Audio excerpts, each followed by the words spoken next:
जय मसीह की। मैं स्टैनली मैकवान, मेरे YouTube channel Hindi Gujarati Bible study में आपका स्वागत है। शैतान वो अपनी योजना लेकर लोगों को भरमाता है, लेकिन जब वो कामयाब नहीं होता तो वो अपनी योजना बदल देता है। उसने कहाँ पर, किसके लिए, कौन सी योजना बनाई, कैसे उसने योजना को तोड़ दिया और किस तरह से उसने कुछ लोगों को फंसाया, वो जानने के लिए इस वीडियो को पूरा देखो। वचन की ओर चलते हैं और बाइबल से मत्ती रचित सुसमाचार उसका 4वां अध्याय, और हम पढ़ेंगे पहले वचन से लेकर 11 वचन तक। तब आत्मा यीशु को जंगल में ले गया ताकि इबलीस से उसकी परीक्षा हो। वह 40 दिन और 40 रात निराहार रहा। तब उसे भूख लगी। तब परखने वाले ने पास आकर उससे कहा, यदि तू परमेश्वर का पुत्र है तो कह दे कि ये पत्थर रोटियां बन जाए।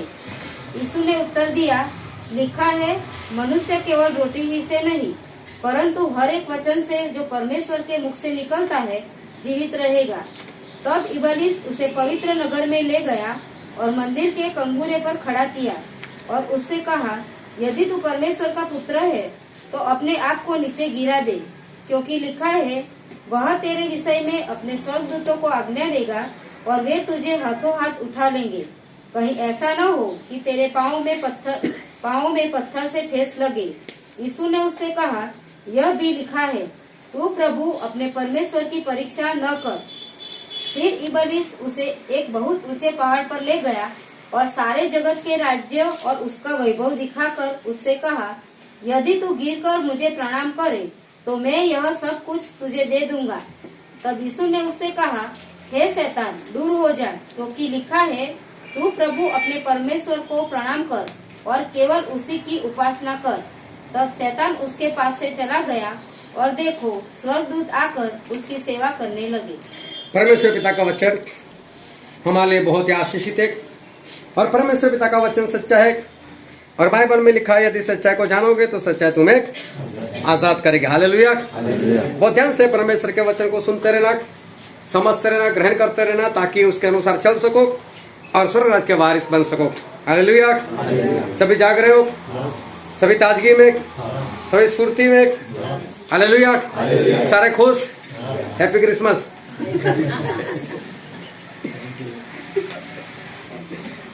परमेश्वर का बहुत धन्यवाद कि परमेश्वर ने हमको इस सारी बातों से छुड़ाया है और परमेश्वर ने हमको सच्चाई प्रकट की है और परमेश्वर ने ऐसे सारे बंधनों से हमको आजाद किया है। सही में परमेश्वर का बहुत धन्यवाद। परमेश्वर का एक दास थे जिनका नाम था बिलाम, और बिलाम जो है वो एक ऐसे व्यक्ति थे जो परमेश्वर के कहने के अनुसार चलते थे। कुछ भी काम होता था पहले परमेश्वर से पूछते थे और फिर वो करते थे। उस वक्त ऐसा हुआ कि इजराइल लोग मिस्र देश से आजाद हुए थे और मूसा की अगुवाई में ये लोग रास्ते में जा रहे थे, और जब रास्ते में जा रहे थे तो रास्ते में अगर कोई भी उनका दुश्मन आ जाए, कोई उनके साथ लड़ाई करने के लिए आ जाए, तो इजराइल लोग जो है उनको खत्म कर देते थे। और इस तरह से खत्म कर देते थे जैसे एक बेल होता है वो घास को चट कर जाता है और पता भी नहीं चलता कि यहाँ पहले घास हुआ करता था। इस तरह से अपने दुश्मनों का नामो निशान मिटा देते थे। तो उस वक्त मोआब नाम का एक देश, और मोआब मतलब लूत की अंश, उनका जो राजा था बालाक, उसने सब कुछ देखा और उसी के देश से ये लोग गुजरने वाले थे। वो डर गया, अगर मैंने इनके साथ लड़ाई की मैं तो मार दिया जाऊंगा, मैं तो खत्म हो जाऊंगा। इसलिए बालाक ने बिलाम को पकड़ा। बिलाम इजराइल का ही नहीं था, लेकिन मानने वाले इजराइल के परमेश्वर को थे। इतना नहीं, बहुत आगे बढ़ा हुआ परमेश्वर का दास, परमेश्वर उसके साथ बातें करते थे। ऐसा था बिलाम। और बालाक ने बिलाम के पास कुछ लोगों को भेजा और कुछ सोना चांदी दिया और बोला, जाओ जाकर बिलाम से इतना कहो कि बिलाम तू मेरे पास आ। और ये जो इजराइल प्रजा है, वो इजराइल प्रजा अपने दुश्मनों को खत्म कर देती है और मैं उनके साथ लड़ाई नहीं कर सकता, लेकिन तू आकर उसको श्राप दे, क्योंकि बिलाम जिसको श्राप देता था वो श्रापित हो जाते थे और बिलाम जिसको आशीष देते थे वो लोग आशीषित हो जाते थे। तो बोला तू उनको श्राप दे, वो लोग श्रापित हो जाएंगे, श्रापित हो जाएंगे तो फिर मैं उनसे लड़ाई करूंगा और मैं उनको मार दूंगा। सोना लेकर आए, चांदी लेकर आए, बिलाम को बताया, देख बिलाम हम इतना कुछ लेकर आए। और बिलाम ने बोला कोई बात नहीं, आज रुक जाओ यहाँ पर, मैं परमेश्वर से प्रार्थना करूंगा, मैं परमेश्वर से बोलूंगा और परमेश्वर मुझसे हाँ कहे तो ही मैं काम कर पाऊंगा, वरना मैं काम नहीं कर सकता। बोले कोई बात नहीं। और बिलाम ने परमेश्वर से प्रार्थना की तो परमेश्वर ने उसको सामने से पूछा, हे बिलाम तेरे घर में कौन लोग आए? बोले ऐसे ऐसे मोआब का राजा जो है बालाक उसने भेजा है। तो परमेश्वर ने बोला उसको वापस भेज दे, सोना चांदी कुछ नहीं चाहिए, मना कर दे, इस्राएल लोग मेरे लोग हैं, उनको श्राप नहीं देना है, उनको वापस भेज दे। और बिलाम ने उनको बोल दिया भाई साहब मैं नहीं कर सकता, मुझे मेरे परमेश्वर ने मना किया, मैं इस्राएल लोगों को श्राप नहीं दे सकता। वो लोग चले गए और बालक को ये बात बताई। बालक ने फिर दूसरे लोगों को भेजा, बड़े लोगों को भेजा और सोना चांदी भेजा। दूसरी बार कहा, दूसरी बार लोग बिलाम के पास आए, बिलाम से फिर कहा। बिलाम ने कहा देखो आज की रात रुक जाओ यहाँ पर, आज मैं फिर परमेश्वर से पूछता हूँ और देखता हूँ परमेश्वर फिर से मुझे कुछ और क्या कहते हैं। पहली बार तो मना किया था, लेकिन दूसरी बार कहीं मुझे बता दे तो, कुछ बोलने को कह दे तो, आज रुक जाओ। लेकिन परमेश्वर क्रोधायमान हो गए, जब तुझे मालूम था तिनको रोकना नहीं था, पहले से बोल देना था कि भाग जाओ, मैं नहीं कर सकता, क्योंकि पहली बार परमेश्वर ने मना किया है तो दूसरी बार भी मना करेंगे। तो बिलाम ने रोका उनको और परमेश्वर से पूछा तो परमेश्वर ने बोल दिया क्रोध में चल जा, और ये समझा कि मुझे जाने को बोला।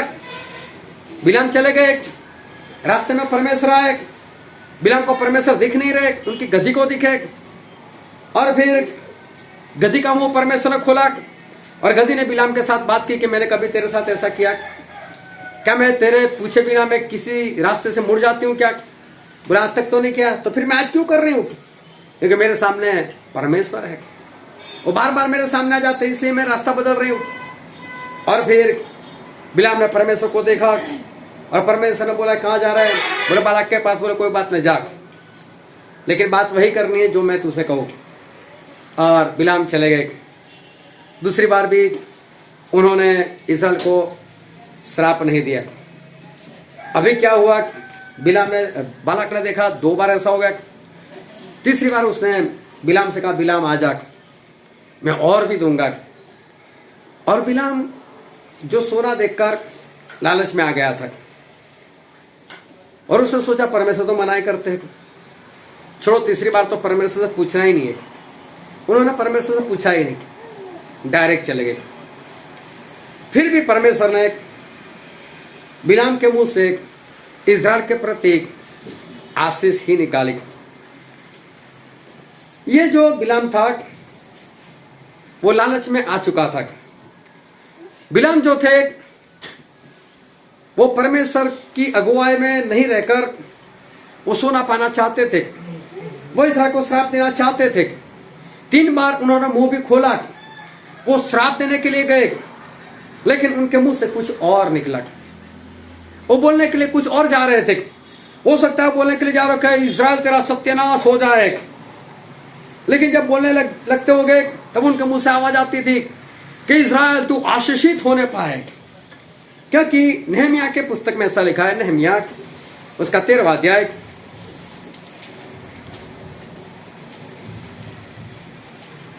उसका 2 वचन, नहमिया 13:2।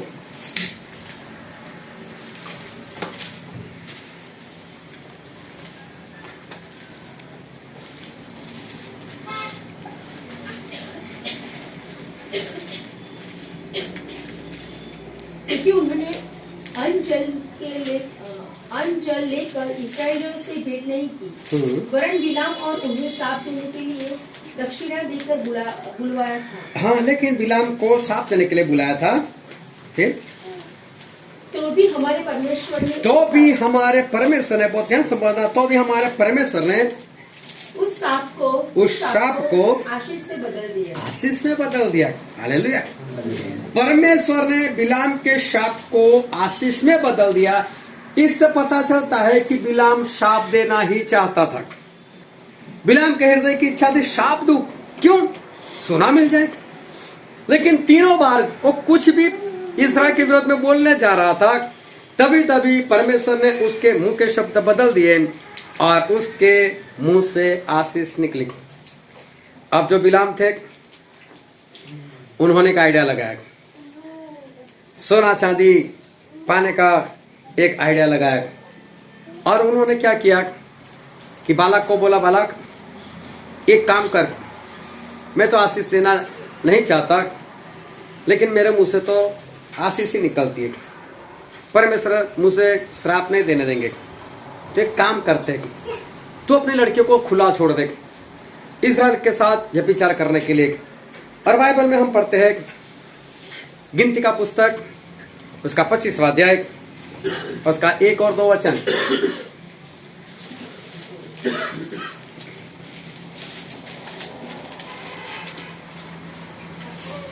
इजरायली सित्तीम में रहते थे और वे लोग मोआबी लड़कियों के संग कुकर्म करने लगे। और जब उन स्त्रियों ने उन लोगों को अपने देवताओं के यज्ञों में न्योता दिया, तब वे लोग खाकर उनके देवताओं को दंडवत करने लगे। हालेलुया। इन लोगों ने मोआब की लड़कियों के साथ कुकर्म किया और उनका जो भी त्योहार आता था उसमें वो लोग जाते थे वहां पर, और मूर्ति को जो चढ़ाते थे वो खाना भी वो लोग खाने लगे। लेकिन पता ये कैसे हुआ, ये किसके कहने से हुआ? और प्रकाशित वाक्य में लिखा है, प्रकाशित वाक्य उसका 2 अध्याय और उसका 14 वचन। पर मुझे तेरे विरुद्ध कुछ बातें कहनी है, क्योंकि तेरे यहाँ कुछ ऐसे हैं जो बिलाम की शिक्षा को मानते हैं। तेरे यहाँ कुछ ऐसे हैं जो बिलाम की शिक्षा को मानते हैं, जिसने बालक को जिसने बालक को इजरायलियों के आगे ठोकर का कारण रखना सिखाया कि वे मूर्तियों पर चढ़ाई गई वस्तुएं खाए और व्यभिचार करे। वो मूर्तियों पर चढ़ाई हुई वस्तु खाए और व्यभिचार करे। ये तो बिलाम ने सिखाया। ये बिलाम ने आइडिया जो है वो बालक को दी, और इसके कारण बालक ने काम किया, इस्राएल लोगों ने व्यभिचार किया, वो लोग श्रापित हो गए। ये बात हम पहले सीख गए, लेकिन आज मैं बिलाम की बात नहीं करना चाहता कि बिलाम ने क्या किया। मैं बिलाम की बात नहीं करना चाहता, लेकिन मैं कुछ और परमेश्वर की सहायता से आपको कुछ बताने के लिए जा रहा हूं। बिलाम अपने आप को बहुत होशियार समझता था। जब वो श्राप नहीं दे पाया, उसके मुंह से आशीष ही निकलती थी। ऐसा 1 बार नहीं, 2 बार नहीं, लेकिन 3 बार हुआ। लेकिन वो तो मुंह से श्राप देना चाहता था। उसने देखा कि परमेश्वर तो मुझे श्राप नहीं देने देते, और मुझसे ना सोना मिल रहा है ना चांदी मिल रही है, मैं तो वहीं का वहीं हूं, और परमेश्वर भी मुझे अपनी ओर से कुछ नहीं देते। जब मैं आशीष देता हूं तो परमेश्वर भी मुझे कुछ सोना चांदी दे दे तो अच्छा था, लेकिन ये भी नहीं हो रहा। और बिलाम अपने आप को बहुत होशियार समझता था। उसने अपनी होशियारी लगाई और बालक को बताया, ऐसा ऐसा करो, अपनी लड़कियों को खुला छोड़ दे, ये लोग व्यभिचार करेंगे, कुकर्म करेंगे, मूर्तियों का चढ़ावा खाएंगे, और आखिर में वो लोग नाश हो जाएंगे। उसने ये काम जो है किया, और ऐसा हुआ भी। लेकिन बहुत ध्यान समझना कि चाहे वो अपने आप को होशियार समझे, लेकिन सही में बिलाम के साथ ये कैसे हो गया, सही में क्या हुआ था। आज एक वेद की बात परमेश्वर हमको बताने के लिए जा रहे। वो श्राप देना चाहता था, लेकिन उसके शब्द बदल जाते थे। परमेश्वर ने उसके शब्द बदल दिए। 3 बार ऐसा हो गया। सही में जो परमेश्वर के लोग होते हैं ना, उसके ऊपर शैतान की निगाह होती है, और शैतान जो है वो परमेश्वर के लोगों को गिराना चाहता है। बिलाम एक परमेश्वर के अच्छे दास, परमेश्वर के पीछे चलने वाले, परमेश्वर का कहा हुआ करने वाले, लेकिन शैतान ने चाहा कि इसको हटाता हूं परमेश्वर के रास्ते से। इसलिए ये सारी योजना जो है वो शैतान ने बनाई। शैतान समझ गया कि मैं इसके मुंह से श्राप देने के लिए शब्द भरता हूं, ये मेरे कहने के अनुसार बोलने के लिए भी जाता है, लेकिन इसका परमेश्वर बोलने नहीं दे रहा है।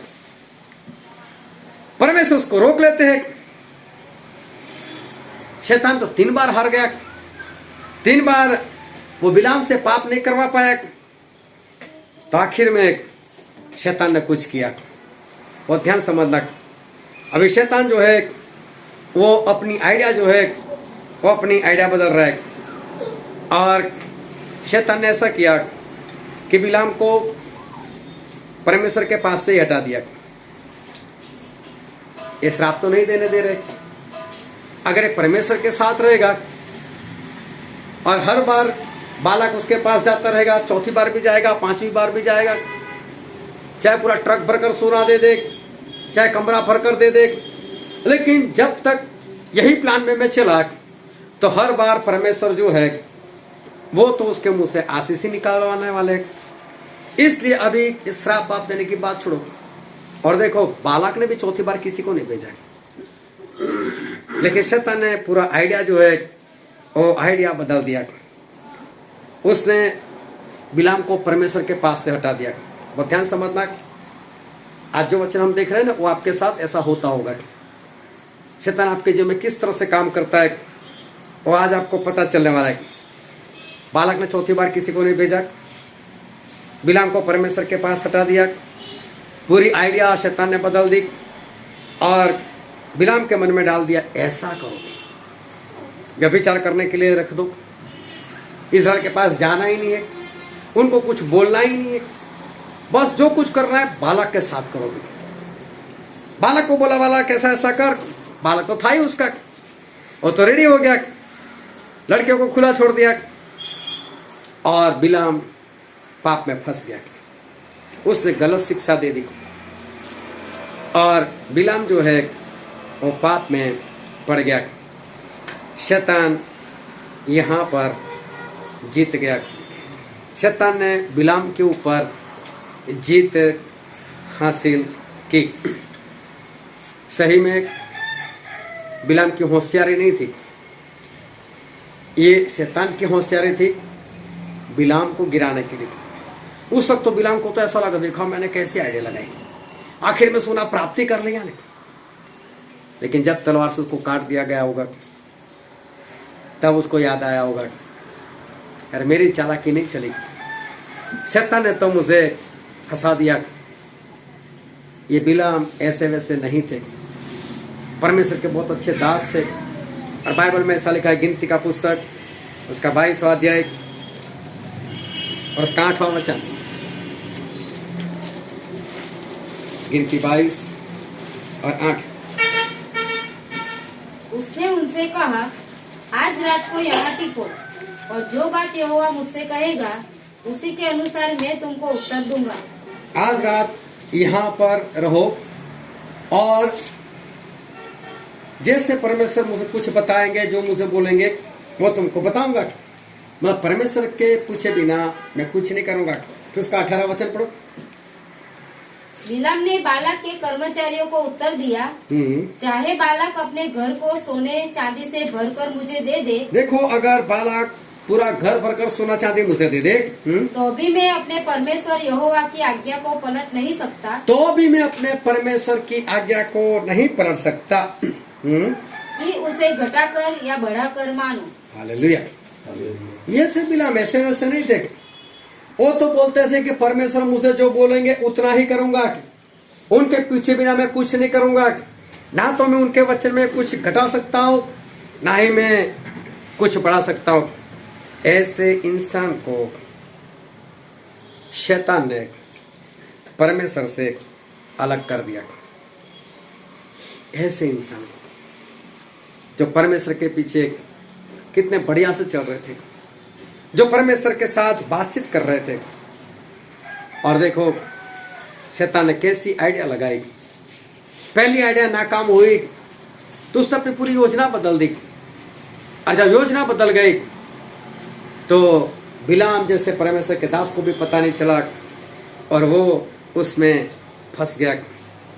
शैतान अय्यूब के पीछे भी पड़ा था, लगातार उसके पीछे था, वो चारों ओर उसके घूमता था और देखता था कि कब मैं इसको फंसाऊं, कब मैं इसको फंसाऊं, कब मैं इसको पाप में गिराऊं। ये परमेश्वर का अच्छा दास है। वो हर रोज उसके पीछे जाता था, हर रोज चारों ओर देखता था उसको, कहीं पर मौका नहीं मिला उसको। तो मालूम है शैतान स्वर्ग में चला गया परमेश्वर के पास। परमेश्वर भी देख रहे थे ऊपर से कि मेरे दास के पीछे तो पड़ा हुआ है। क्या परमेश्वर को पता नहीं चलता है आगे पीछे घूमता है? तो परमेश्वर पूछा है शैतान कहां जाकर आए? वही नहीं बोलता अय्यूब के पास जाकर आए, बोलो मैं पृथ्वी पर इधर उधर घूम घाम कर आया हूं। वो ठीक है, मेरा दास अय्यूब उसके जैसा निर्दोष, उसके जैसा प्रामाणिक, उसके जैसा खरा, परमेश्वर का भय मानने वाला और कोई नहीं। कहीं तूने उसके ऊपर निगाह तो नहीं लगाई? परमेश्वर को मालूम है, परमेश्वर पूछ रहे, परमेश्वर सब मालूम है कि कब से पीछा कर रहा है, कुछ हो नहीं रहा है इससे। परमेश्वर घमंड कर रहे अपने दास के ऊपर, देख मेरा दास कैसा है। बोले उसके ऊपर निगाह तो नहीं लगाई? शैतान क्या बोलता है, तूने कितनी आशीष दी उसको, उसकी संपत्ति कितनी बढ़ गई है, तू चारों ओर उसकी रखवाली नहीं करता। इस काम में चारों ओर घूमता था नहीं अय्यूब के, कहीं मुझे कुछ मिल जाए और मैं उसके अंदर घुस जाऊं, कहीं पर मुझे ऐसी जगह मिल जाए जहां पर रखवाली ना होती हो और मैं घुस जाकर अय्यूब को कुछ करूं। चारों ओर घूमता था, बारीकी से देखता था, लेकिन आज तक अय्यूब उसके हाथ में नहीं आए थे, मौका ही नहीं मिला। और अब उसको मौका मिल गया। अब परमेश्वर को बोले कितनी संपत्ति बढ़ा दी आपने, कितनी आशीष दिए, चारों ओर कितनी रखवाली करते हो। तो मां ने कहा ना तुझे उसमें कौन सी बड़ी बात है, चैलेंज दी। ये तेरा दास कोई तेरा दास नहीं है, ये तूने दिया ना इसलिए। और परमेश्वर भी फॉर्म में आ गए, मेरे दास को चैलेंज करता है, जा तेरी चैलेंज उठाता हूं, जा ले ले सब कुछ, ले ले सब कुछ तेरे हाथ में, जा। परमेश्वर भी मानते हैं मेरा दास है। अब ऐसा वैसा है क्या, मैंने दिया इसलिए मानता है? अरे वो मानता था इसलिए मैंने दिया हुआ है, जा तू तेरे में से हो सके कर ले। उसको मत चुना। और शैतान गया, एक ही दिन में बर्बादी कर दिया, सब कुछ खत्म कर दिया। अय्यूब और उसकी पत्नी, उनके सिवा कुछ भी नहीं बचा। अय्यूब फिर भी बिंदास, ओ परमेश्वर आपका धन्यवाद, आपने दिया था चला गया, छोड़ो। पहले भी यही हाल थे, वापस वही फिर से शुरू से करूंगा मैं, कोई बात नहीं। शैतान दूसरे दिन फिर चला गया। परमेश्वर खुश, आजा आजा आजा, देखा मेरा दास, देखा अय्यूब, एक ही दिन में सब कुछ छीन लिया ना, आज भी मुझे मानता है। और शैतान बोलता है उसमें कौन सी बड़ी बात है, इस चमड़ी के बदले में तो इंसान कुछ भी दे सकता है। 12 साल की रोगन सब कुछ बेच बाच कर डॉक्टर को देकर ही आई थी ना। चंगाई पाने के लिए तो, अपनी चमड़ी के लिए, जिंदा रहने के लिए तो लोग कुछ भी कर सकते, उसमें कौन सी बड़ी बात है। उसको छूना, उसको बीमार करना, और फिर देख परमेश्वर, ए शैतान मेरा ये देख, जा, जान मत लेना, बस जा। और शैतान आए, शैतान ने आकर अय्यूब की हालत बिगाड़ दी, सर से लेकर पैर तक फोड़े, खुजाने के लिए भी जगह नहीं, पत्थर से खुजा रहा अपने आप को, राख में बैठ गया, उसकी भयानक सी हालत। और अय्यूब की पत्नी बोलने लगी, बोले तेरे परमेश्वर को श्राप दे और तू मर जा। बोले श्राप देगा तो परमेश्वर क्रोधायमान हो जाएगा, तू मर जाएगा, मर जा, बोले श्राप देकर। अयुब ने मना कर दिया, बोले ऐसे नहीं, क्या हम परमेश्वर के हाथों सुख ले, दुख नहीं। अयुब ने कोई पाप नहीं किया, शैतान हार गया। शैतान क्या आइडिया, फेल, सब कुछ छीन लूंगा, बीमार कर दूंगा, फिर तो परमेश्वर को छोड़ने वाला है। शैतान देखा मेरा आइडिया नाकामयाब, तीसरी बार नहीं गया परमेश्वर के पास बोलने के लिए कुछ भी, आइडिया बदल दी। गिराना तो है ही इसको, पाप में तो लाना ही इसको, परमेश्वर से दूर करना ही इसको, आइडिया बदल दी। 2 आइडिया काम नहीं आई, आइडिया बदल दी तीसरी बार, अब परमेश्वर के पास नहीं जाना। 3 मित्रों को तैयार किया, डाली अंदर अपनी आत्मा, जाओ जाओ जाकर निंदा करो उसको, उकसाओ उसको पाप करने के लिए, बोलो अयुब तूने बहुत पाप किया है, अयुब तू तो ऐसा है, तू तो वैसा है, इसलिए तुझे भुगतना पड़ता है, तू सही नहीं चलता, तेरा चाल चलन सही नहीं। और शैतान ने 3 मित्रों को भेजा। अब ये लोग अयुब के ऊपर दोष के ऊपर दोष, दोष के ऊपर दोष लगा रहे, और ये अयुब उन्होंने कुछ पाप कर लिया जो नहीं बोलना था, ऐसा कुछ परमेश्वर के विरोध में बोल दिया। ये अयुब कैसे थे, बाइबल में लिखा है अयुब का पुस्तक, उसका 2 अध्याय 9 और 10 वचन। तब उसकी स्त्री उससे कहने लगी, क्या तू अब भी अपनी खराई पर बना है? परमेश्वर की निंदा कर और चाहे मर जाए तो मर जा। बोला कि परमेश्वर की निंदा कर और मर जाना हो तो मर जा। फिर उसने उससे कहा, देखो लेकिन अयुब कैसे बोल रहे अपनी पत्नी से, तू एक मूर्ख स्त्री की सी बातें करती है। तो एक मूर्ख स्त्री के समान तो बोल रही है। क्या हम जो परमेश्वर के हाथ से सुख लेते हैं, क्या हम जो परमेश्वर के हाथ से सुख लेते हैं, दुख न ले? क्या दुख ना ले? अयुब ऐसे वैसे थे, अयुब परमेश्वर के दास थे, बहुत अच्छे, परमेश्वर के पीछे चलने वाले, जिसकी गवाही खुद परमेश्वर देते हैं कि मेरा संपूर्ण दास है, मेरा खरा दास। ऐसा वैसा नहीं था अयुब। लेकिन देखो जब शैतान के हाथ में वो आया नहीं, एक बार नहीं आया, 2 बार नहीं आया, तो आइडिया बदल दी। शैतान को समझ लेना चाहिए कैसे कैसे वो काम करता है, आइडिया बदल दी। 3 मित्रों को भेजा, 3 मित्र वहां पर आए, अयुब की निंदा करने लगे, अयुब के बारे में बोलने लगे, और आखिर में अयुब भी दुखी होकर परमेश्वर के विरुद्ध में बोलने लगे। और उसका 19वां अध्याय निकालो, अयुब का पुस्तक 19वां अध्याय और 7वें वचन से लेकर 11 वचन तक पढ़ो। देखो मैं उपद्रव यूं चिल्लाता रहता हूँ, परंतु कोई नहीं सुनता। मैं सहायता के लिए दुहाई देता रहता हूँ, परंतु कोई न्याय नहीं करता। हाँ, ये अयुब बोल रहे, वो कहने के लिए जा रहे कि परमेश्वर मेरी नहीं सुनते, परमेश्वर मेरा न्याय नहीं कर रहे। फिर उसने मेरे मार्ग को ऐसा रूंधा है, परमेश्वर ने मेरे राग को और मेरे रास्ते को ऐसा रोक लिया है कि मैं आगे चल नहीं सकता, कि मैं आगे चल ही नहीं सकता। फिर और मेरी डगरे अंधेरी कर दी है, और मेरा रास्ता जो है वो इतना अंधेरा कर दिया, मुझे कुछ दिखाई नहीं देता। मेरा वैभव उसने हर लिया है, मेरा वैभव, मेरे पास जितना कुछ था मेरे परमेश्वर छीन लिया मुझसे, और मेरे सिर पर से मुकुट उतार दिया, और मेरे सिर पे से मुकुट उतार लिया।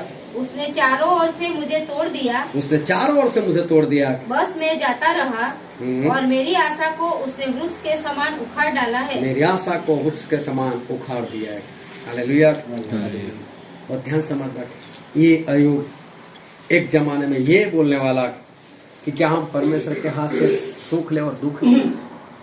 अपनी पत्नी को डांटने लगा, तू क्यों एक मूर्ख के समान बात कर रही है, क्या परमेश्वर के विरोध में मैं बातें करूं, परमेश्वर की निंदा करूं। ये तो हमने एक ही वचन पढ़ा, लेकिन पूरा अयुब का पुस्तक देखना, अयुब ने बहुत बड़ी बड़ी बातें परमेश्वर के विरोध में बोल दी, बहुत भयानक सी बातें जो नहीं बोलनी चाहिए ऐसे अयुब ने बोल दी। कैसे वो मालूम है, शैतान ने आइडिया बदल दिया।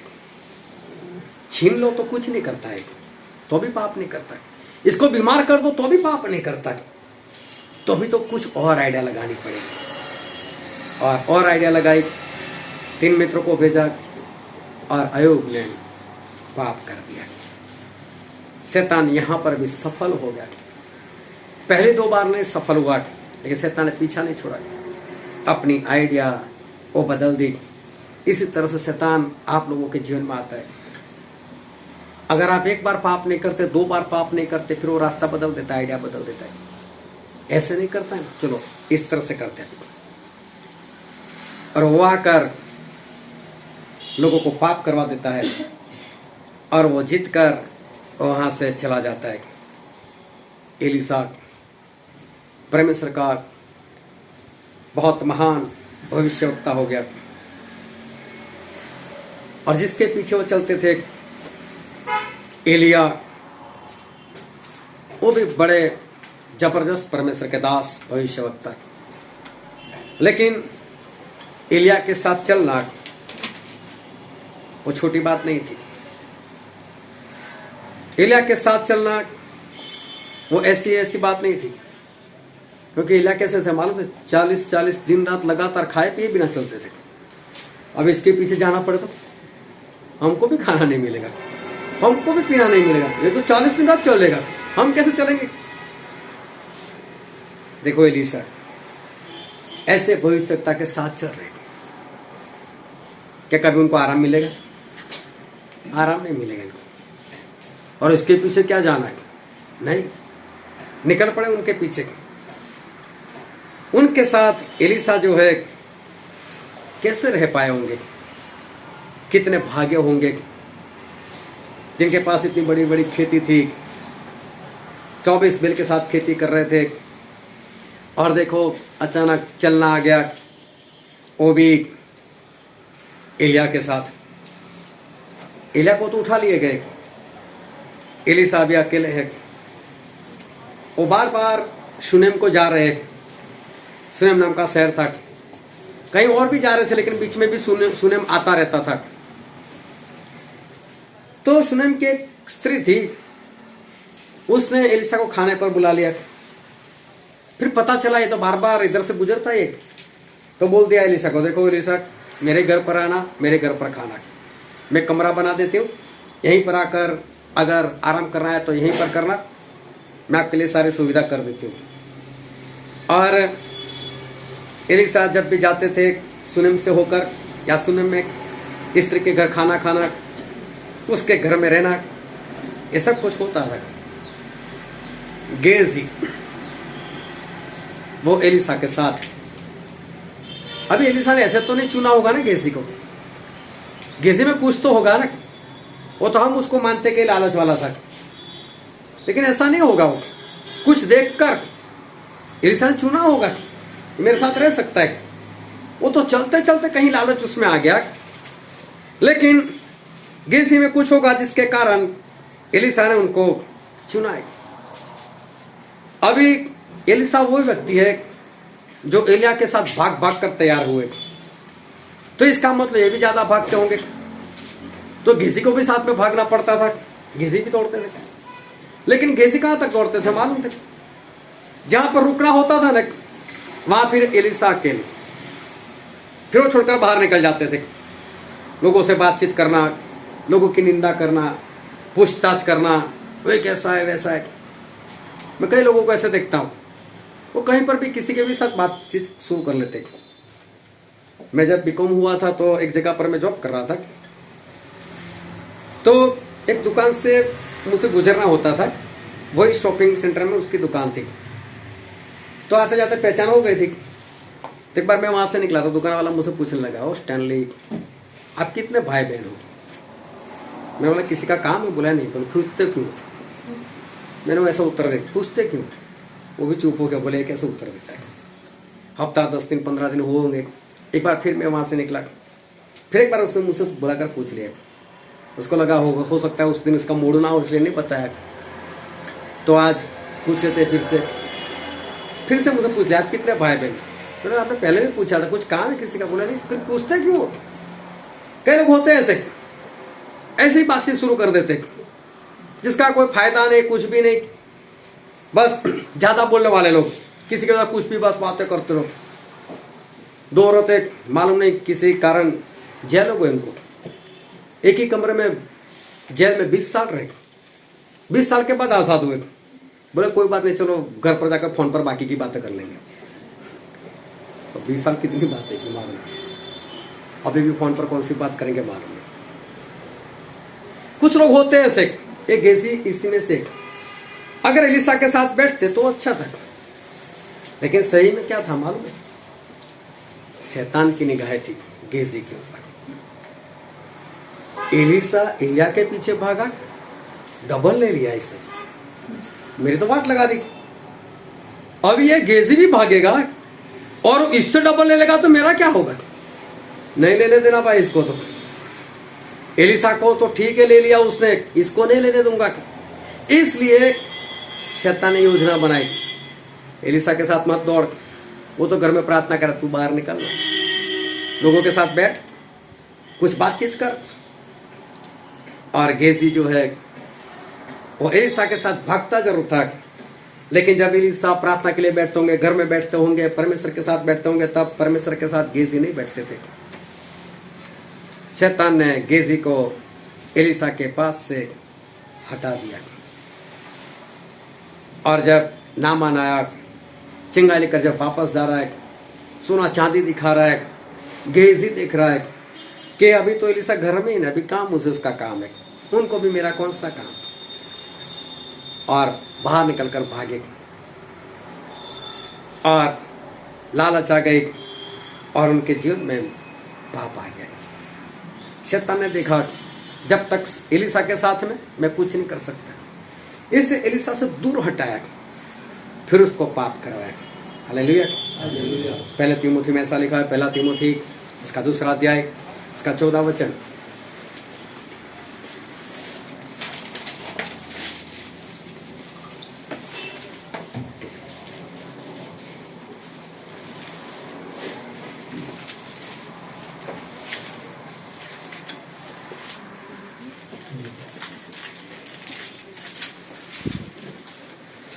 जो यह कहता है नहीं, कि पहला तीमुथी 2:14। और आदम बहकाया न गया, आदम बहकाया ना गया, पर स्त्री बहकाने में आकर अपराधिनी हुई। पर स्त्री बहका कर अपराधिनी हुई। सबसे पहले किसने पाप किया? दुनिया में सबसे पहले किसने पाप किया? स्त्री या पुरुष है? अरे बोलो यार, पढ़ने के बाद भी डरते हो। हाँ, स्त्री ने पाप किया। बहुत ध्यान से समझते रहना। आदम पहले किसके पास आया? शैतान किसके पास आया? आदम के पास आया। आदम बहकाया नहीं गया।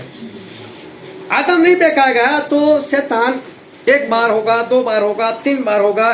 उसने देखा कि आदम मेरे हाथ में नहीं आ रहा है, आदम गलती नहीं कर रहा है, आदम पाप नहीं कर रहा है।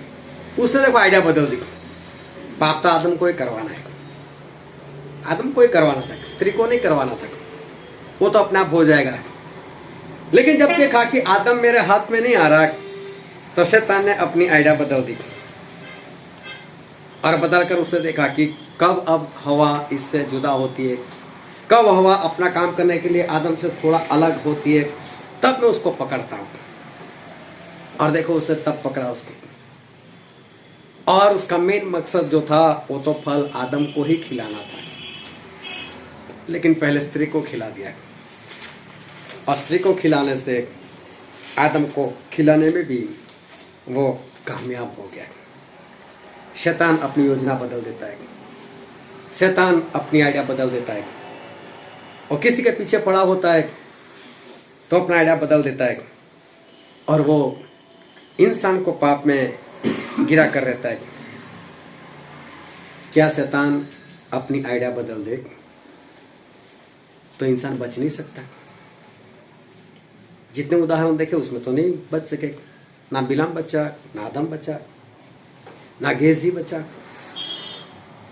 क्या शैतान अपनी आइडिया बदल दे तो क्या इंसान अपने आप को बचा नहीं सकता? क्या दूसरी आइडिया में इंसान का फंसना जरूरी है? एक पक्षी आता है, उकाब, जो हवा में बहुत ऊंचाई के ऊपर उठता है, वो ऊपर से ऐसा कहा जाता है कि नीचे अगर चींटी भी हो ना तो भी उसको नजर आती है, इतनी उसकी पावरफुल आंखें होती है। वो अपना शिकार बहुत अच्छे से पकड़ लेता है। और उकाब और सांप, ये दोनों की अगर फाइटिंग हो जाए तो सांप आसानी से उकाब को मार सकता है। सांप आसानी से उकाब को मार सकता है। एक ही बार डंक मार दे तो उकाब खत्म हो जाएगा। लेकिन होता ऐसा है कि हर बार उकाब जीत जाता है। कभी देखना, उकाब होता है ना, वो सांप को मार देता है। सही में सांप में इतनी ताकत है कि वो आसानी से उकाब को मार दे। लेकिन उकाब क्या करता है मालूम? उसको मालूम है मैं इसको नहीं मार सकता, मैं इसके ऊपर जीत नहीं हासिल कर सकता। वो क्या करता है कि युद्ध की जो जगह होती है ना, वो जगह बदल देता है। क्योंकि जमीन पर रहकर सांप ग्रेविटी के कारण, जो गुरुत्वाकर्षण है उसके कारण वो जमीन पर बिंदास से रह सकता है। और बिंदास से रहने के बाद उस उकाब को मार सकता है। जिसको तैरना नहीं आता है उसको देखना, जब समुद्र में जाते हो ना, आप घुटनों तक पानी में जाएंगे या कमर तक पानी में जाएंगे, उसके आगे जाएंगे तो पैर रखने की जगह नहीं होगी। फिर पैर ऊपर आ जाते हैं तो नीचे पैर टिकाने के लिए इंसान कैसा करता है? हाथ पर हिलाने लगता है, कहीं मैं डूब ना जाऊं। फिर वो ये नहीं सोचता मैं तैरूं, फिर वो ये सोचता है मैं बचूं कैसे। फिर पैर उसके अंदर हो गए, अभी वो पैर टिकाने के लिए सोच रहा है। अगर समझो उस वक्त उसको कोई मार रहा है तो क्या उसमें इतनी हिम्मत होगी कि मैं मारूं इसको? वो तो ये सोचेगा मैं पहले बचूं कैसे, मेरे पैर कहां पर टिकाऊं। तो कब क्या करता है मालूम है? सांप को उठाकर हवा में ले जाता है, जगह बदल देता है। और सांप को उठाकर जब हवा में ले जाता है तो सांप जो है ना हवा में तो नहीं चल सकता, उसके पंजे में ऐसे लेकर जाता है वो। और सांप जो है ना हवा में, वो अपने आप को इतना समर्थ नहीं समझ सकता है भी नहीं कि वो उकाब को डस सके। और वहीं पर रहकर उकाब उसको मार मार कर उसको खत्म कर देता है। फिर पहाड़ के ऊपर छोड़ देगा और खा भी लेता है उसको। अगर जमीन पर उकाब लड़े तो उकाब सांप के सामने नहीं जीत सकता, इसलिए युद्ध की जगह जो है वो बदल देता है। हमारे परमेश्वर चाहे कहीं पर भी हो, लेकिन हमारे परमेश्वर उस शैतान को किसी भी जगह पर मार सकते हैं। हमारे परमेश्वर को उस उकाब की तरह जगह बदलने की जरूरत नहीं, वो चाहे वहां पर शैतान को खत्म कर सकते हैं। एक बार एक राजा था, उसने इजराइल के ऊपर चढ़ाई कर दी। आराम का राजा था, इजराइल का राजा था अहाब। तो एक भविष्यवक्ता ने अहाब को बता दिया कि ये जगह से सामने वाला आने वाला है, तो अपने आप को बचा ले। तो अहाब बच गए। लड़ाई होने वाली थी पहाड़ के ऊपर। आराम के राजा लोग हार कर चले गए। तो उनको किसी ने बताया कि इजराइल का जो परमेश्वर है ना, वो तो पहाड़ों का परमेश्वर है, इसलिए हम पहाड़ पर उसके सामने नहीं जीत पाए। पहला राजा 20वां अध्याय, वो घर जाकर पढ़ लेना, उसमें सारी बातें लिखी हुई। तो बोले वो तो पहाड़ों का राजा है, पहाड़ों का परमेश्वर है, इसलिए हम उसको नहीं मार सके। तो बोला अभी हम दूसरी बार क्या करते हैं, मैदान में जाएंगे, ग्राउंड में जाएंगे और इजराइल के ऊपर घाव बोल देंगे। तो मैदान में आ गए, परमेश्वर तो वहां से भी मारकर भगा दिया। अरे इनका परमेश्वर तो दोनों जगह पर मारता है। हमारे परमेश्वर चाहे कितनी भी जगह बदल दो, शैतान कितनी भी आइडिया बदल दे, लेकिन परमेश्वर के लोग उसमें नहीं फंस सकते। अगर शैतान भालू के अंदर आ जाए और दाऊद के ऊपर जंगल में हमला करे तो जंगल में दाऊद उसको मार दे। अगर वो शेर में आ जाए और शेर बनकर हमला करे तो भी दाऊद उसको जंगल में उस शेर को भी खत्म कर दे। अरे वहां से अपने भाइयों को मिलने के लिए रण क्षेत्र में जाए और वहां गोलियात से मिले तो कौन सी बड़ी बात है, मैं जंगल में मार सकता हूं तो यहां पर भी मार सकता हूं। गोलियात को वो मैदान में भी मार सकते हैं, रण क्षेत्र में भी मार सकते हैं। वो अपने हाथों से, अपने मुक्की से भी वो पशु को मार सकते हैं और बिना तलवार गोफन से वो गोलियात को भी मार सकते हैं। शैतान कितनी भी आइडिया लगाए दाऊद के लिए, लेकिन दाऊद चाहे जंगल हो तो वहां पर, चाहे रण क्षेत्र हो तो वहां पर वो आसानी से शैतान को, गोलियत को भालू को, सिंह को वो मार देते, लेकिन बात है विश्वासी लोगों की, वो हार जाते, शैतान में फंस जाते। कैसे? शैतान जो है वो अपनी आइडिया बदल देता है, और लोग जो शैतान दूसरी आइडिया बनाता है उसमें वो फंस जाता है। जो वचन आज हमने पढ़ा था,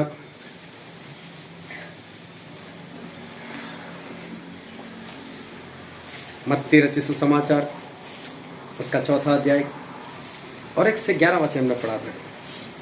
वहां पर प्रभु यीशु का जो परीक्षण हुआ उसके बारे में लिखा है।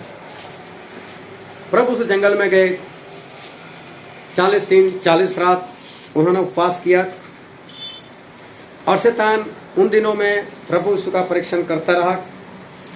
और प्रभु यीशु के पास आकर वो बोलता है कि अगर तू परमेश्वर का पुत्र है तो तू इस पत्थरों को कहे कि रोटी बन जाए, और तू खा ले। 40 दिन 40 रात हो गए, खा ले बोले तू।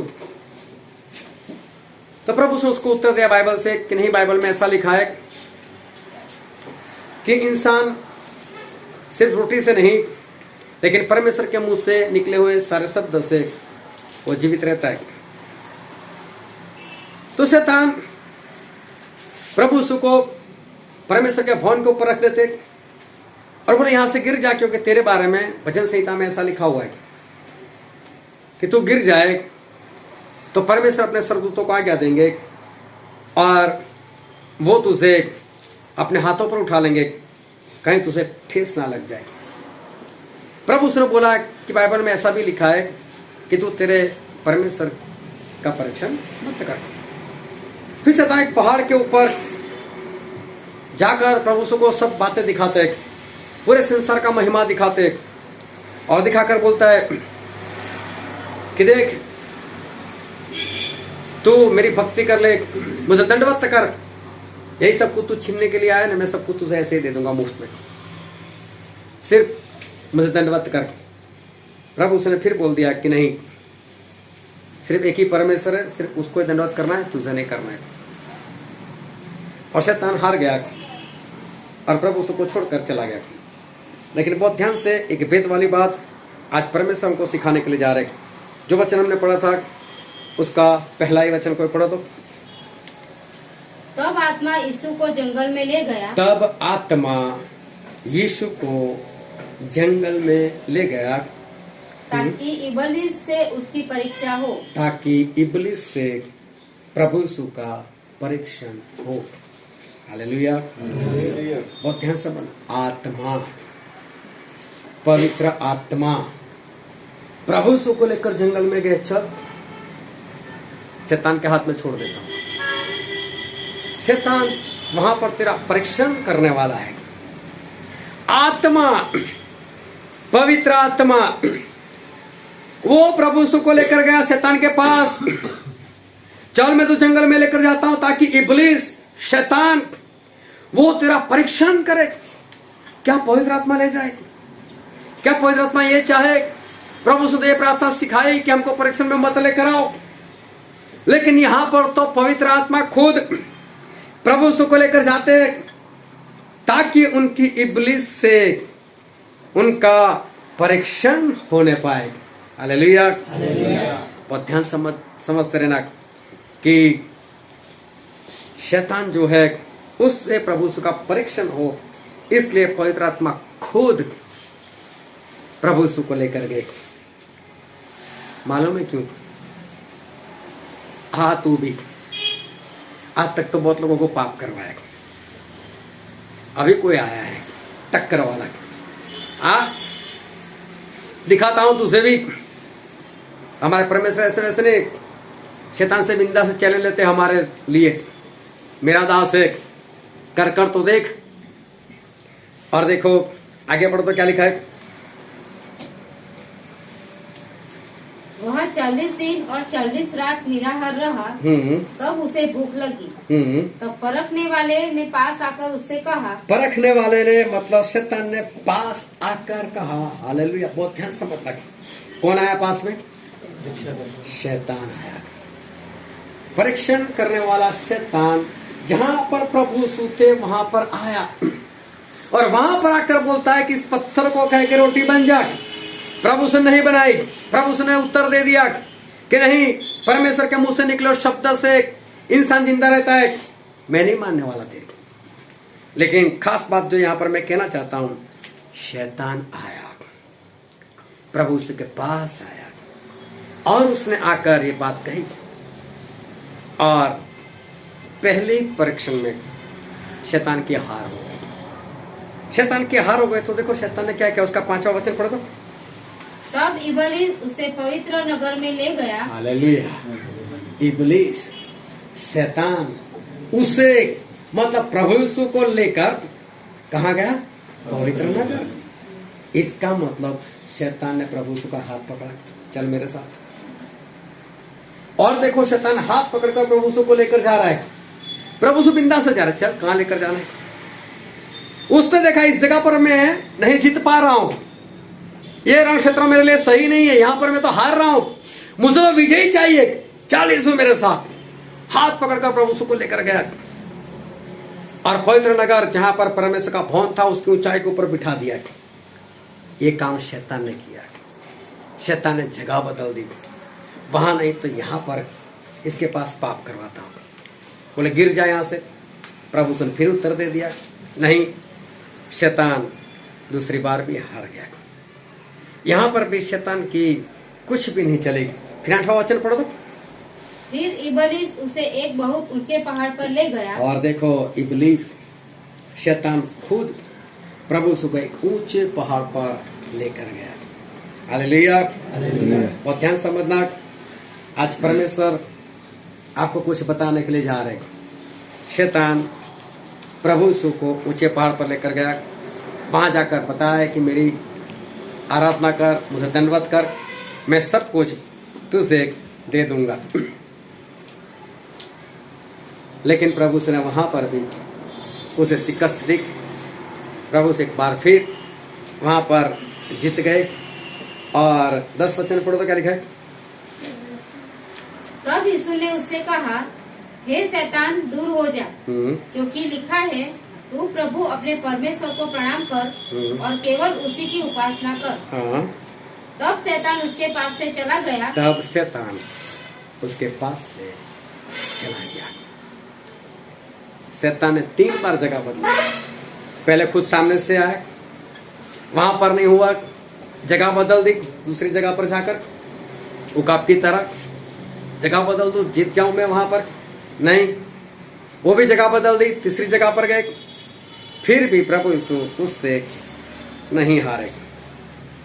3 बार शैतान जो है वो शैतान हार गया। 3 बार प्रभु यीशु जो है वो जीत गए। क्यों प्रभु यीशु जीत गए? इसका कारण क्या था? प्रभु यीशु को जीतने का कारण था वो पहले से तैयार थे।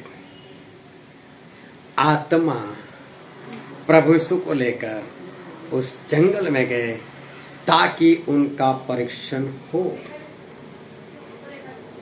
कभी कभी बनाते हैं ना, मिसाइल बनाते हैं हमारे भारत वाले, उसका परीक्षण करते हैं, सारा फॉर्मूला लिखा होता है, ऐसे ऐसे हमने मिसाइल बनाई, एक ही बनाते, फिर उसका परीक्षण करते, उसको निशाने पर डालते, गया कि नहीं निशाने पर, जितना नुकसान करना था उतना नुकसान किया, उतना ब्लास्ट हुआ कि नहीं, ऐसे काम किया कि नहीं।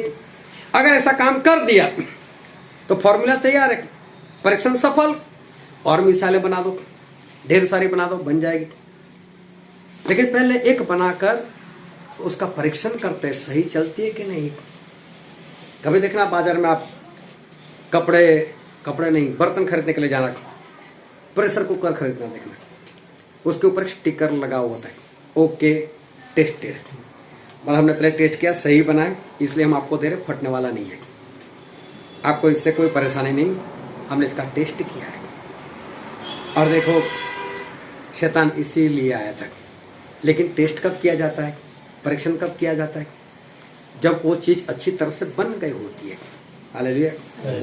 और शैतान भी ऐसे लोगों का ही परीक्षण करने के लिए आता है जो है ही खुद शैतान के, जो बार बार पाप करते ही जाते हैं। उनकी क्या परीक्षण करे वो, छोड़ो उसके पास क्या जाना है, ये तो है ही मेरा।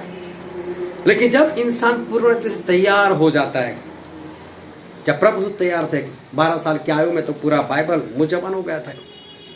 बाइबल सब कुछ जानते थे, वो पूरी शिक्षा ले ली थी, पवित्र आत्मा थे उनके अंदर।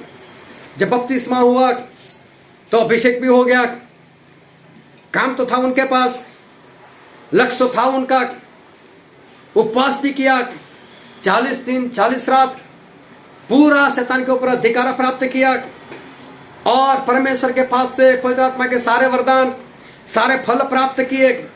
और तब आत्मा बोलते है, पवित्र आत्मा बोलते है, चल अब शैतान के पास छोड़ता हूं, वाट लगा उसकी अभी। अब प्रभु सुनाकर 3 बार शैतान को शिकस्त दी, शैतान को ऐसे मारा कि शैतान प्रभु यीशु को छोड़कर वो भाग गया। हालेलुया। वो ध्यान समझ, अगर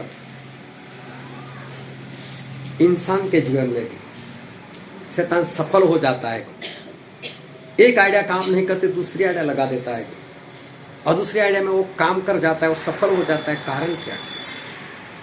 क्योंकि इंसान पूर्ण रूप से तैयार नहीं होता। मैं बार बार एक ही बात समझाने का प्रयत्न करता हूं। अभी आज लोग क्रिसमस मनाएंगे, मालूम नहीं क्या क्या पिएंगे, क्या क्या खाएंगे, खुशी मनाएंगे।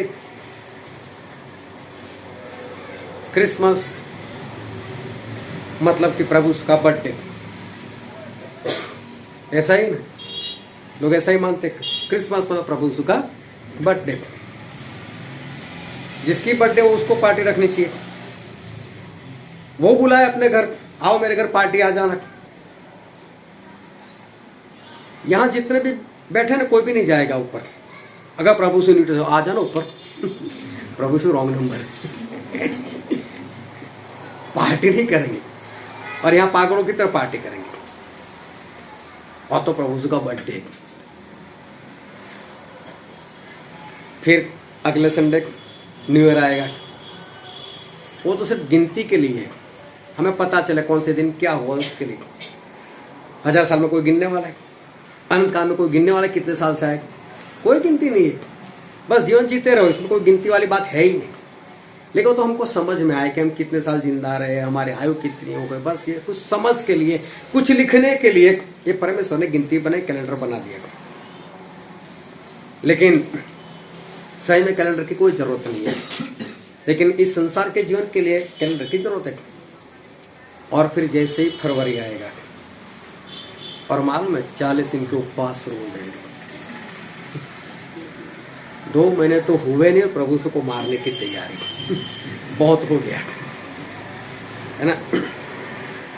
मैं इसलिए कह रहा हूं कि 40 उपवास प्रभु ने मरने के वक्त नहीं किए थे।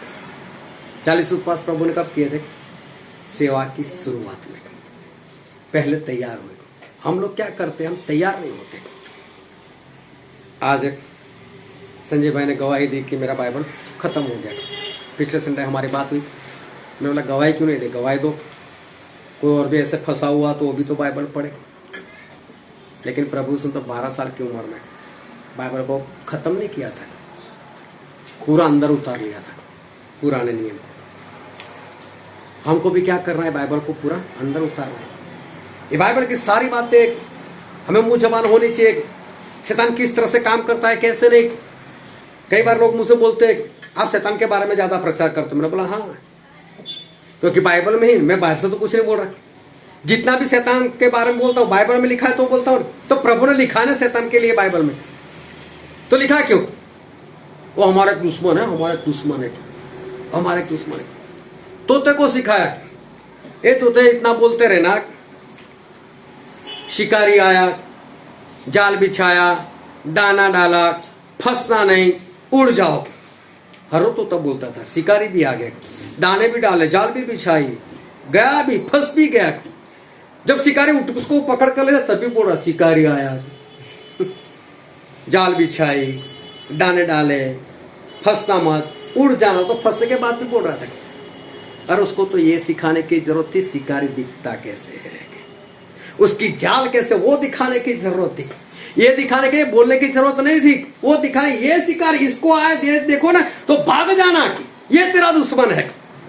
तो परमेश्वर दुश्मन की पहचान तो करवाएंगे ना कि शैतान है कैसा, कैसी आइडिया है, कब आइडिया बदल देता है, किस तरह से काम कर, तो बचोगे ना। प्रभु प्रभु तो करोगे लेकिन पवित्र आत्मा खुद लेकर जाने वाले नहीं, इसकी परीक्षा कर। क्यों? अगर आप तैयार हो गए तो। क्यों? परमेश्वर का दुश्मन है, परमेश्वर चाहते हैं हमको हथियार बनाकर उसको मारे। और जब हम विजय प्राप्त करते हैं तो परमेश्वर बहुत खुश हो जाते हैं। हे शैतान इधर आ, क्या समझ आया? अभी मैं तो आया नहीं, उस पर तुझे आया, अभी तो मैं नहीं आया तेरे पास। आत्मा खुद प्रभु से को लेकर गई, लेकिन प्रभु से तैयार थे। बिलाम तैयार था लेकिन पूर्णता से नहीं। आदम तैयार था लेकिन पूर्णता से नहीं। और इसलिए जब शैतान ने आइडिया बदल दी तो ये लोग फंस गए। और वो अच्छे थे, परमेश्वर के खास थे, काफी कुछ था, लेकिन पूर्णता से तैयार नहीं था। इसलिए जब शैतान ने आइडिया बदल दी तो फंस गया। चाहे शैतान आपके लिए कितनी भी आइडिया बदल दे, चाहे रंग क्षेत्र बदल दे, लेकिन आप तैयार हो गए तो उसको मारकर भगाओगे। लेकिन हम किसी बात में तैयार होते, किसी बात में नहीं होते। इसलिए चारों ओर से तैयार हो जाओ, ताकि जब भी शैतान आए, कहीं भी आए, सामने से वो शैतान बोल रहे हैं मैं तुझे हाथ देता हूं, कहां लेकर जाता है, चल। उसको छूने से क्या होगा? शैतान के छूने से वो हमको छुए कुछ होगा और उसको करंट लगेगा, वो गिर जाएगा। कौन सी बड़ी बात है, चल। प्रभु से खुद गए, शैतान ने हाथ पकड़ा, चल मंदिर के ऊपर बिठा। क्या वो धक्का नहीं मार सकता था प्रभु से? मालूम है इसकी ताकत हुई। पहाड़ के ऊपर ले गया, ऊंचे पहाड़ के ऊपर, ऐसा लिखा है, क्या धक्का नहीं दे सकता था? मानो प्रभु क्या कर सकता है, तुम मैं आया तेरे साथ, चल। ऐसे तैयार हो जाओ और शैतान को सामने से चैलेंज करना, मैं आता हूं, बोल कौन सी जगह, बोल मैं वहां पर तुझे मारूंगा, तू बता तो सही कौन सी जगह। यहां तो पत्नी की आंख ऐसी तिरछी हुई नहीं, मुंह से गाली नहीं निकली, हले इतने में फंस गए। बाहर किसी से पता चला इससे तेरे बारे में निंदा, हाँ वो खुद ऐसा है। अरे क्या, सब जगह पर तैयार हो जाओ, पहले अच्छे से तैयार हो जाओ। पूरा बाइबल मुंह जबान कर लो, शैतान को अच्छे से जान लो, परमेश्वर को अच्छे से जान लो, पवित्र आत्मा से भर जाओ, अभिषेक पालो, परमेश्वर का काम पालो, और फिर बाहर निकलो और शैतान से चैलेंज करो, हे शैतान, ये वो उधर स्मशान है, वहां से मत जाना रात को। अरे मैं तो बोलता हूं वहीं जाकर बैठो ना, तू है यहाँ पर। इधर से तो मेरे परमेश्वर कई लोगों को जिंदा करने वाले, तू है भाग यहाँ से, तेरी जगह नहीं है ना, बैठो ना, क्या डरना उससे। लेकिन ऐसा कब होगा? जब आप तैयार हो गए। नहीं, चार रास्ते को बीच में रखा, संभल करके आया, लात मार कर जाओ, कुछ नहीं होगा, लेकिन पहले तैयार हो जाओ। प्रभु से यही सिखाने के लिए जा रहे, तैयार हो जाओ। और तैयार हो गए, फिर शैतान को चैलेंज करो, परमेश्वर खुद आपको लेकर जाएंगे उसके पास, ले मेरे दास को मैं रखता हूँ तेरे से, जो हिम्मत है कर, मेरा दास देख तुझे कैसे मारकर भगाता है। हालेलुया। आओ सभी अपने आंखों को बंद करें, अपने मस्तकों को प्रभु से आगे झुकाए, जो राजाओं के राजा है, जो हमारे बीच में है। मेरे प्रियो,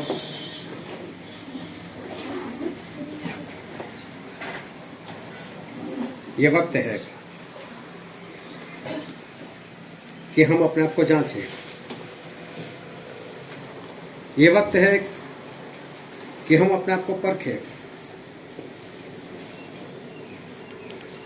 शैतान आइडिया बदल देता है ताकि वो परमेश्वर के लोगों को गिराए, उनसे पाप करवाए। आदम के लिए आइडिया बदल दी उसने, अय्यूब के लिए उसने आइडिया बदल दी, गेजी के लिए आइडिया बदल दी, और वो सारे फंस गए। प्रभु के लिए भी उसने रंग क्षेत्र बदल दिया, आइडिया बदल दी, लेकिन प्रभु को नहीं फंसा सका, क्योंकि प्रभु पूर्ण से तैयार थे।